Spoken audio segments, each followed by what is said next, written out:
রাজধানীর গুলশান থানায় কমার্স কলেজের শিক্ষার্থী ফাহিম হোসেন জুবাইদকে হত্যাচেষ্টা মামলায় রাজশাহীর সারদায় বাংলাদেশ পুলিশ একাডেমিতে সংযুক্ত পুলিশের উপমহাপরিদর্শক ডিআইজি মোল্লা নজরুল ইসলামের 5 দিনের রিমান্ড মঞ্জুর করেছেন আদালত। রবিবার ঢাকায় অতিরিক্ত মেট্রোপলিটন ম্যাজিস্ট্রেট মোহাম্মদ সানাউল্লাহর আদালতের শুনানি শেষে এই আদেশ দেন। এদিন মোল্লা নজরুল ইসলামকে ঢাকা মেট্রোপলিটন ম্যাজিস্ট্রেট আদালতে হাজির করে পুলিশ। এরপর বিকাল 5টার দিকে হেলমেট ও বুলেট প্রুফ জ্যাকেট পরিয়ে আদালতের কাঠগড়ায় তোলা হয়। এ সময় গুলশান থানা পুলিশের উপপরিদর্শক মোহাম্মদ মাহফুজুল হক তার 7 দিনের রিমান্ড দিতে আবেদন করেন।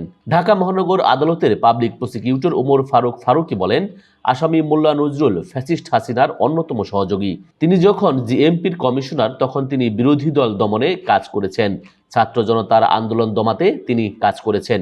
এ হত্যা চেষ্টার সঙ্গে তার যোগসাজশ রয়েছে।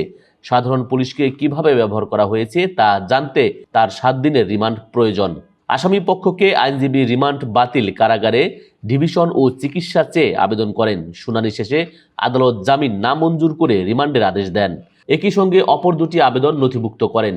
এর আগে শনিবার রাজশাহী জেলা পুলিশের সহায়তায় সারদার পুলিশ একাডেমি থেকে মোল্লা নজরুল ইসলামকে আটক করা হয়। মামলার সূত্রে জানা যায়, গত 22 জুলাই গুলশান থানাধীন এলাকায় কমার্স কলেজের শিক্ষার্থী ফাহিম হোসেন জুবাইদ বৈষম্য বিরোধী ছাত্র আন্দোলনের অংশ নেন। এ সময় তিনি গুলিবিদ্ধ হয়ে আহত হন। এ ঘটনায় গত 5 অক্টোবর তার বাবা মোহাম্মদ হুমায়ুন কবির বাদী হয়ে গুলশান থানায় মামলা করেন। এতে মোল্লা নজরুল সহ 35 জনকে আসামি করা হয়েছে। এছাড়া অজ্ঞাত পরিচয় আরও 150 থেকে 200 জন আসামি রয়েছে। News desk, ITV Bangla.